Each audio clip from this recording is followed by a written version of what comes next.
Saddam Hussein has gone to elaborate lengths, spent enormous sums, taken great risks to build and keep weapons of mass destruction. Saddam Hussein is determined to get his hands on a nuclear bomb. Nuclear weapon, nuclear weapon, nuclear weapon. Active chemical munitions bunkers, mobile production facilities. We know he's got chemical weapons. He's got them, he's got them, he's got them. It is very much the feeling of what they describe as an Archon world, because the Archons have no creativity as humans do, and therefore their world is stark and ugly and uniform. This is another wonderful symbolic picture of an Archon world, an Archon reality. And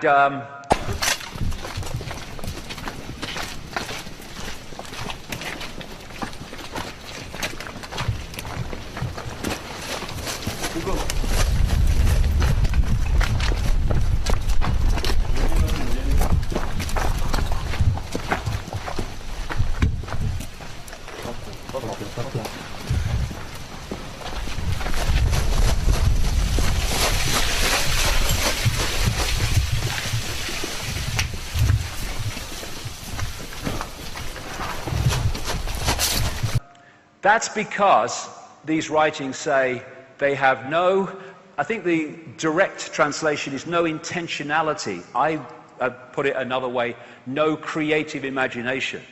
And the writings from best part of 2,000 years ago make it clear that they envy humans who have this creative imagination, this the ability to create. Like I say, they describe the Archons as cyborgs, a robotic race that can imitate but not innovate. They call it, in a translated word, counter-mimicry. Put simply, if you gave them a blank sheet of paper, they would know what to do with it.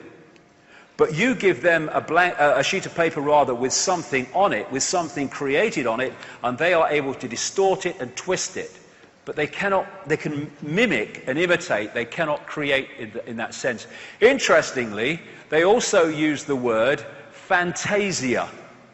And in that sense, what they're saying is that these Archons, jinn, different names, but I'll use the word Archon as a consistent, have the ability to create fake realities, to distort reality, counter-mimicry, to give people the view or the feeling of a perception that seems real but isn't.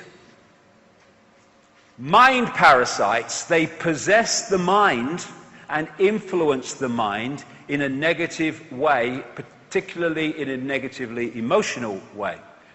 The one word they say that can absolutely describe the Archons is deception. And also they say that one of their great means of operation, modus operandi, is to invert everything. That's what they're doing, counter-mimicry. They are inverting what is already created so it becomes something else. Worse than, as I just mentioned, President Obama says the US has evidence that chemical weapons have been used in Syria. He also said it would be a game changer for the US, although only if it's proved the arms are being used by the government. Let's talk to our New York correspondent, Marina Portnaya, now, shall we? Marina, hi there. That's the crucial thing, a game changer if used by the government. What though if it turned out when the investigators go in, they do a bit more rooting around, that it was the rebels that were using it, if they have been used at all? What then? Well, U.S. President Barack Obama failed to address that option. The only option that he gave was a scenario in which he said if the U.S. finds out that the Syrian government has used chemical weapons against the rebels, then Obama strongly indicated that the U.S. would consider military intervention. But he did not address what would happen if it was in fact the rebels or members of the opposition that have used chemical weapons throughout this ongoing conflict. conflict and war taking place inside Syria. Now, this U.S.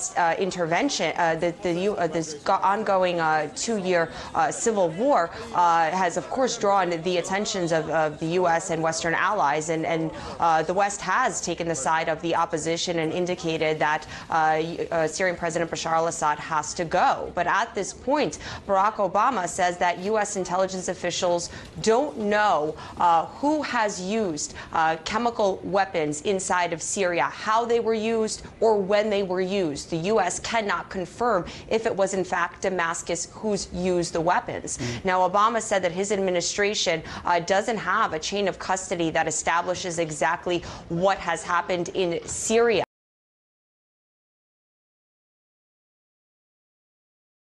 ضربنا الجيش الحر في صاروخ، شمينا ريحة داخل العالم في الأراضي، العالم في الأراضي اتطفت، العالم ماتت في الأراضي، الأولاد. سكر صدري، ما بقيت أحسن أحكي وما بقيت أحسن أتنفس. الله لا يوفقه إن شاء الله بيموت، العالم كلها في الأراضي. ماما طبت في أبوي وأخوي ما بنعرف فينه. الله لا يوفقن، إن شاء الله إن شاء الله بيموتوا. الله لا يوفقن، إن شاء الله بيموتوا. إلهي أي حرية دنيا، أي حرية، أي حرية بالدنيا. العالم بدن، هن بدني، العالم بتموت. إن شاء الله ما بيضل ولا واحد منن. إلهي ربي. التشكيلات العسكرية في جبل الأكراد والتركمان تقرر ما يلي: إذا اقترب الجيش النصيري الحاقد ومن يلف لفه مترا واحدا من هذين الجبلين أو آذى أحدا من أطفالنا ونسائنا وأولادنا المحاصرين فإننا سنضطر إلى ضرب. والله على ما نقول شهيد، وقد أعذر من أنذر. وكنا نقاتل نظاما لا نقاتل طائفة، أما الآن فيبدو أنكم ستضطرون إلى أن نقاتل طائفة بعينها ومن يلف لفها، إلا من لاذ بأهل حمى كآل خير بيك، كآل جديد، أو كمن ألقى السلاح، أو كمن عاد إلى أهله وبلده من أهل السنة. لا نريد أن نقتل لا أطفال ولا نساء، وإنما إذا استمررتم في قتال نسائنا وقتلهم وأطفالنا فإن كل شيء مباح، والدم بالدم، والعين بالعين، والسن بالسن، والبادئ أظلم.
دك يا جبال نحن في القمم اصنع الرجال أيقظ الهمم دك يا جبال دك يا جبال دك يا جبال دك يا جبال.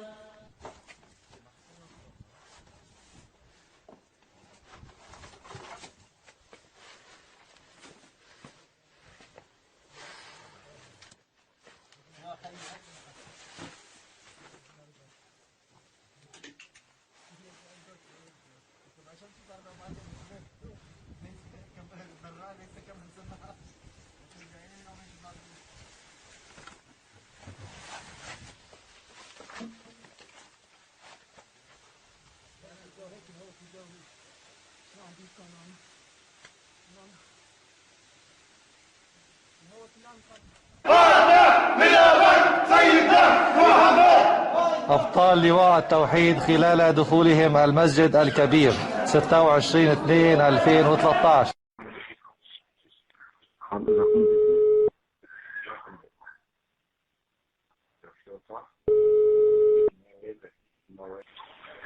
الو شلونك؟ هلا شو اخبارك؟ والله راسي.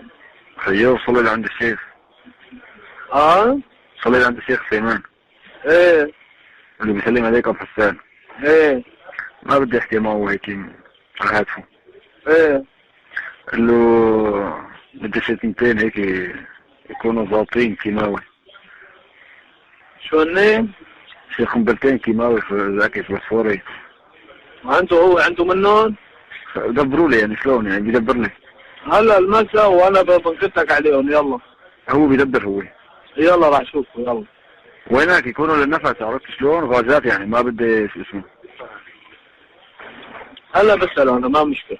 يلا ضبط لي هيك خلينا نبركي من وعاد ونخلص من الشغله. يلا يلا تكرم يلا. هيك لا تحكيني بسعرون يا اخي شو ما كان يكون بسعرون بدي اياهم. ما مفعلاتنا شو بدنا نساوي؟ اي لا بدي اياهم فعالات ايه. يلا اتكل على الله. يعني يكون دائرة الضرب دائرة الغازات الانتشار الغازات يكون حوالي كيلومتر. يلا توكل على الله. And it's no accident that one of the great forces that worship these archons within human society, what we call Satanism, use inversion as part of its symbolism. The inverted cross, the inverted five-pointed star. And so I've used this quote before in talks, and from this archontic perception, it becomes even more relevant. Michael Elner, who said, just look at us. Everything is backwards. Everything is upside down. Doctors destroy health. Lawyers destroy justice. Universities destroy knowledge. Governments destroy freedom. The major media destroy information. And religions destroy spirituality. Everything inverted.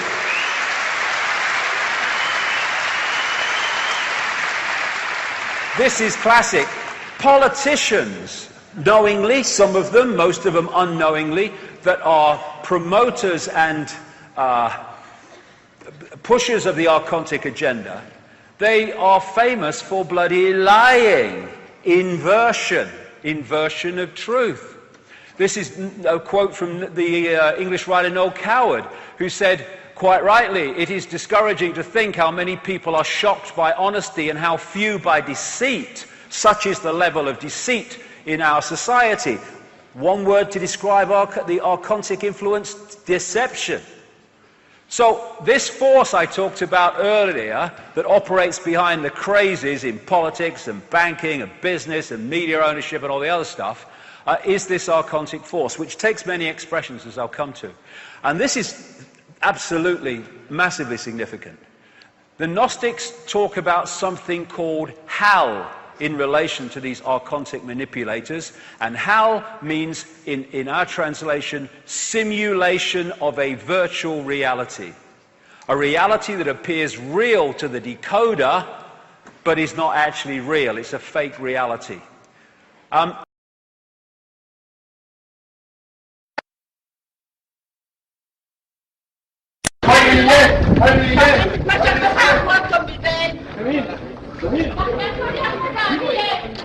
تحيا سوريا حرة أبية تحيا سوريا حرة أبية تحيا سوريا حرة ما تشوفيون تحيا سوريا حتى وصول اجواء وصول على المكان هون.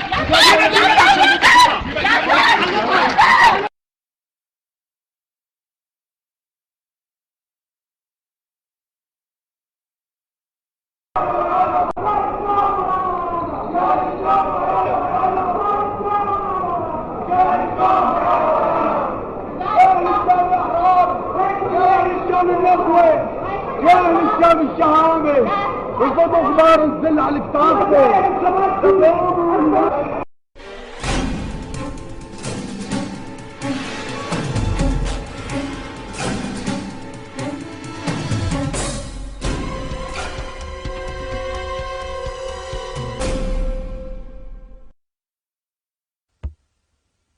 أنا نقيب أول شادي الجلبي من إدارة المخابرات العامة، فرع 251 قسم 40.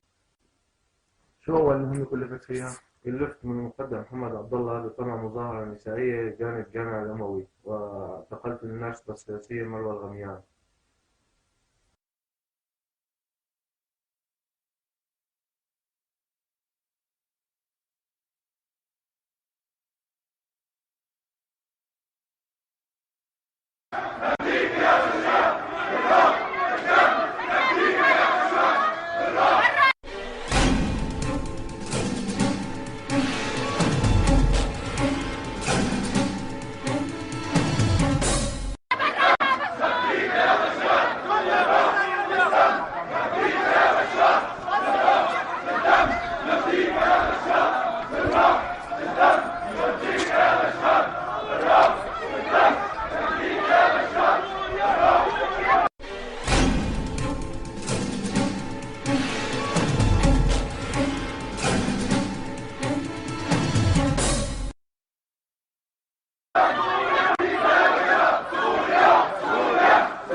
Physical control.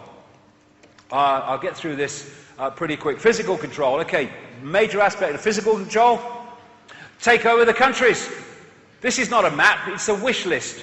It's a wish list of countries in North Africa, the Middle East and the Near East, which they are picking off one after the other. Libya, now they're into Syria, they're starting trouble in Lebanon, they're in Iraq, they're in Afghanistan. Of course, they want Iran.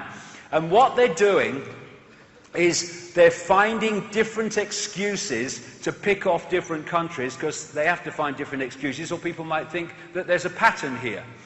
This is what Libya looked like in 2007. This is what the same street looks like in 2011. This is Libya. Hey, you are free. And this is what happens when you pepper bomb cities to protect civilians from violence. What happened? I got no brief for bloody Gaddafi and all that stuff, but that's not the point. What happened was that they've got this system where they want to target someone. So what they do is they fund and train rebels covertly, and they bloody arm them. كان بتدير له خصائص ما كان بتشوش ما عادش تشبح شيء. هو يتحرك الكلب ريته. هو طلع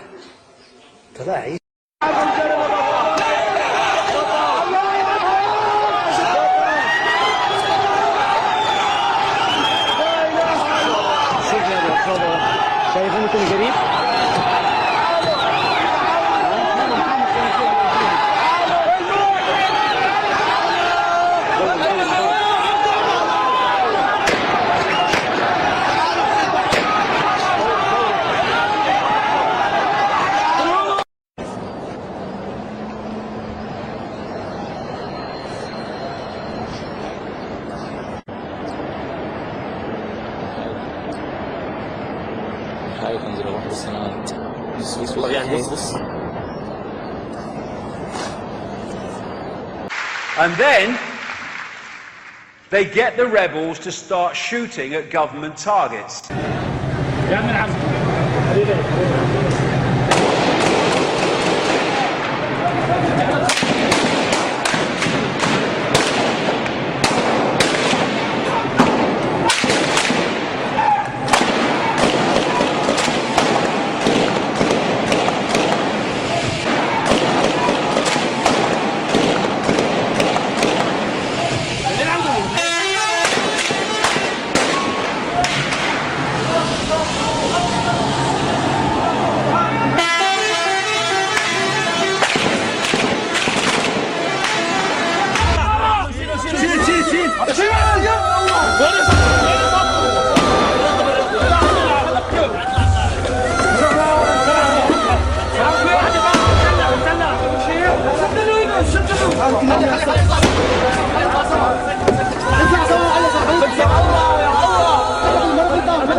Political response, media response. Then the governments start shooting back at the rebels.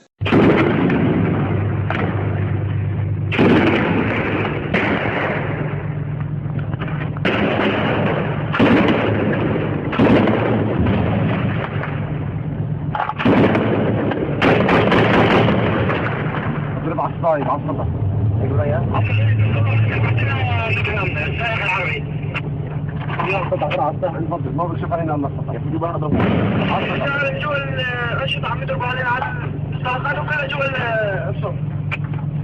الصف شايفين وين هن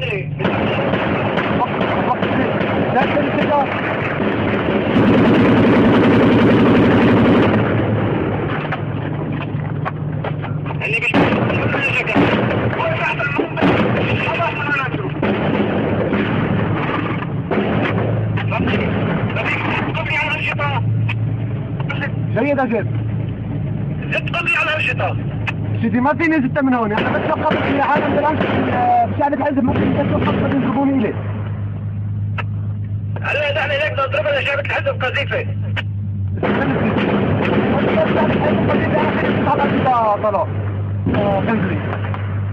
يلا.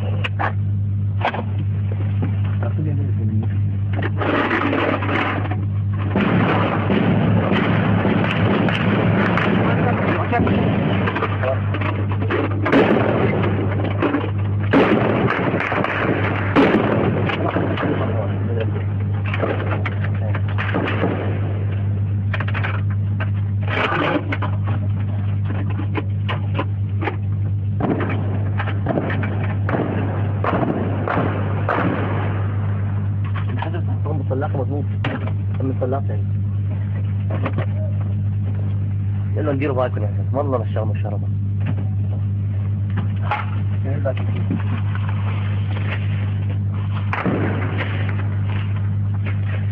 بس والله ما في الشغل ما هو جبل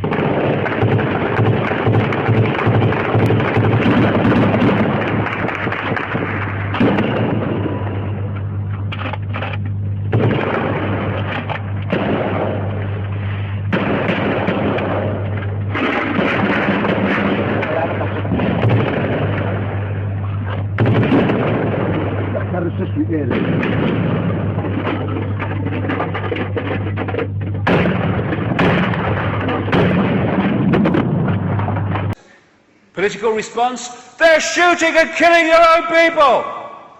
Media response, the same. Oh, we've got to send people in, humanitarian, and in come the de facto bloody world army, NATO, dropping bombs everywhere. And now they're doing the same in bloody Syria. It's not a Syrian civil war, it's a mercenary bloody war. That's what that is. You know, NATO bloody weapons here in the boxes for them. And this neocon organisation, the Project for the New American Century,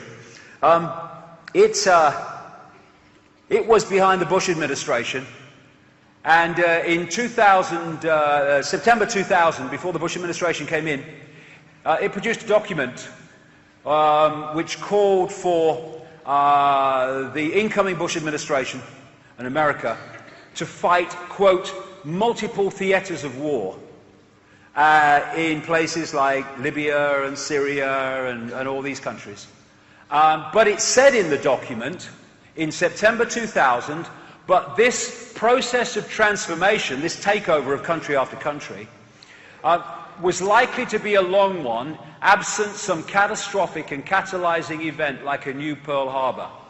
1 year to the month after that document was published, 9 months after the same people came to power in the Bush administration, the United States had what Bush called our Pearl Harbor, and as a result, they justified the targeting of all the countries that were in that document.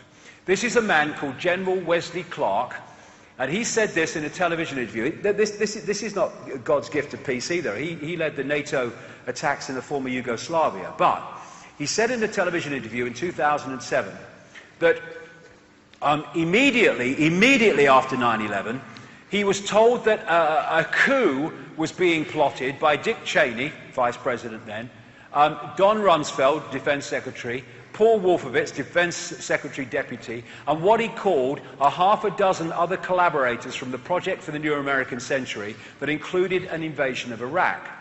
6 weeks later, he said, he was back with the guy, and he saw the same officer, and he said, "Why haven't we attacked Iraq? Are we still going to attack Iraq?" And this officer said to him, this is again, after 9/11, 6 weeks, "Sir, it's worse than that." The officer pulled up a piece of paper off his desk and said, "I just got this memo from the Secretary of Defense's office. It says we're going to attack and destroy the governments in 7 countries in 5 years. We're going to start with Iraq, and then we're going to move to Syria, Lebanon, Libya, Somalia, Sudan, and Iran." And Clark said the aim of the plot was they wanted us to destabilize the Middle East, turn it upside down, and make it under our control. And that is the agenda that's been followed, and all these excuses to pick off country over country are just that, bloody excuses. And of course, One of the things they want is to get to the China and Russian border. They want a third world war with China and Russia. It's been in their documents for ages.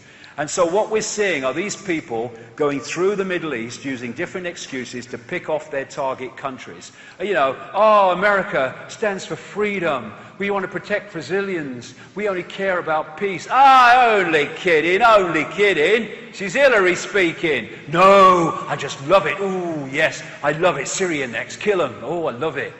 There you are, that's bloody NATO. There you go, I like that. So we look at Iran. We look at Iran, and this is how many wars they have instigated or fought since the Second World War.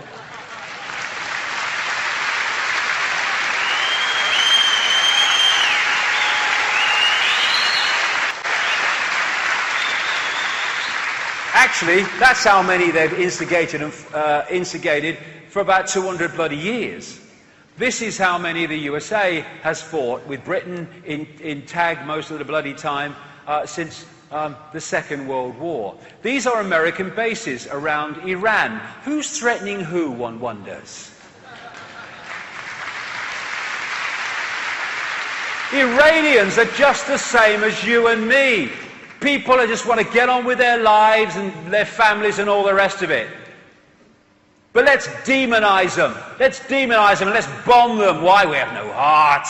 We love death.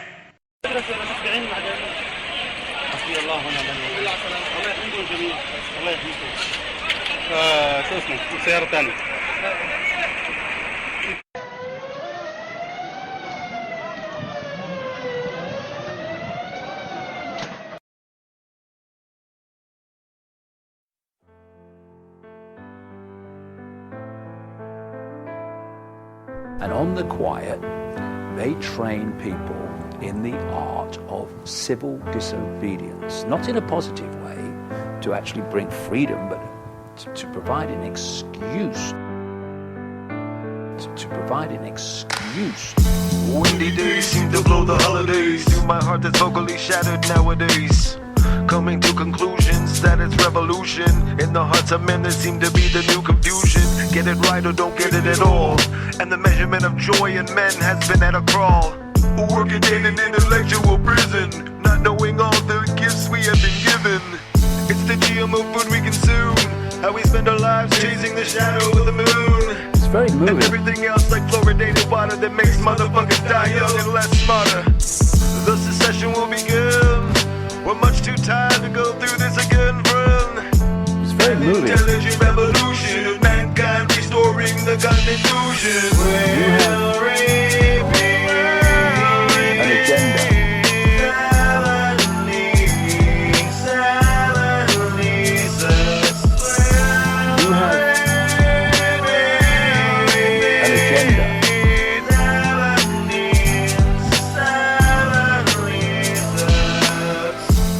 I mean, under the light, an animal can only take so much abuse, right? And I watched. We've got to come to our senses and know that we're being biologically attacked. Senseless. It seems so strange. In the twilight zone, it's comparison nowadays. And I watched. And some don't get it at all. That the joy in men has been forever at war. Maybe it was the vaccinations that we put in our kids just to learn that there was mercury contained in them. Or maybe it was simple statistics that made motherfuckers like me just go ballistic. Either way, the secession will stay. It's growing in the hearts of men, liberty's taken away. And it feels in your skin like something you did, but you really didn't. We'll repeat.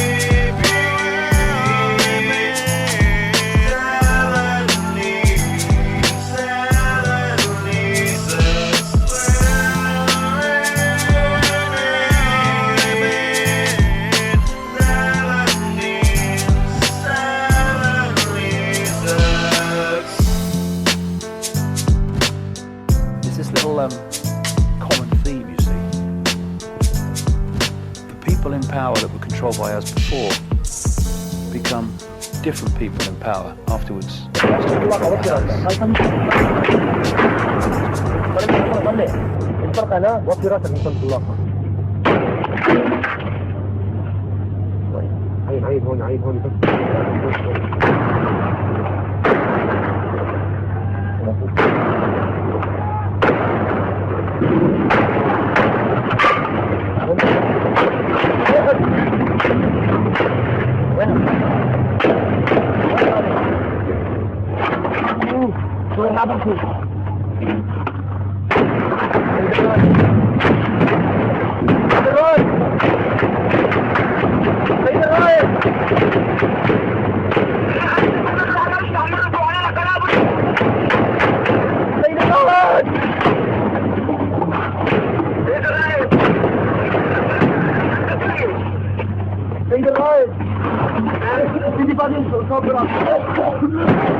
سيد الرائد تفضل عبد يا سيدي احنا من الشاشه هم تعنا الدفاع جاي احنا عرب يلا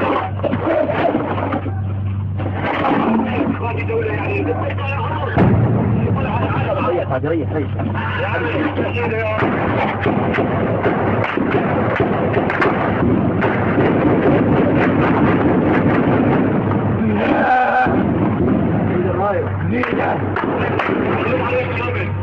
لك خلص يا سيدي كل روح بدل حتى رمي الشاشه يا سيدي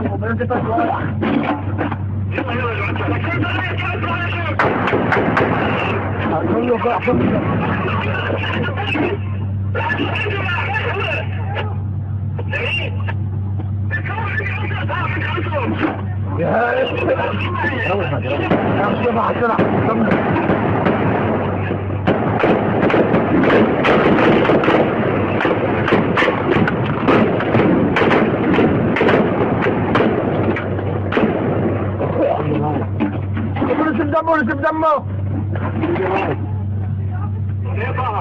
نشوف دمه ولا فايده بس عطنا عالم واخر شغال الشاشه في جوال تيجي هون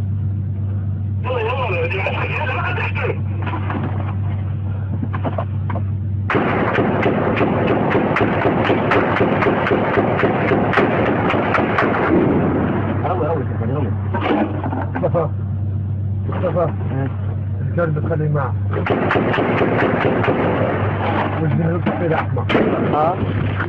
These bloody pillocks doing all this stuff. Violent extremists, yeah, look in the bloody mirror. Look at them. Talk about inversion. The bloody terrorists fighting terrorism. I love it. War is peace, slavery is freedom, ignorance is strength. What is that? Archontic inversion. It's all a bloody movie that we're coming through, and it's all leading up to World War III. I'm not going to go into this in bloody detail because of time, but Rothschild Zionism, which is actually not about Jewish people, it's about a secret society created and instigated and controlled by the Rothschilds, that the Jewish people are just used as the bloody front to cover the real thing about Rothschild Zionism, which is a bloody secret society and part of the cabal.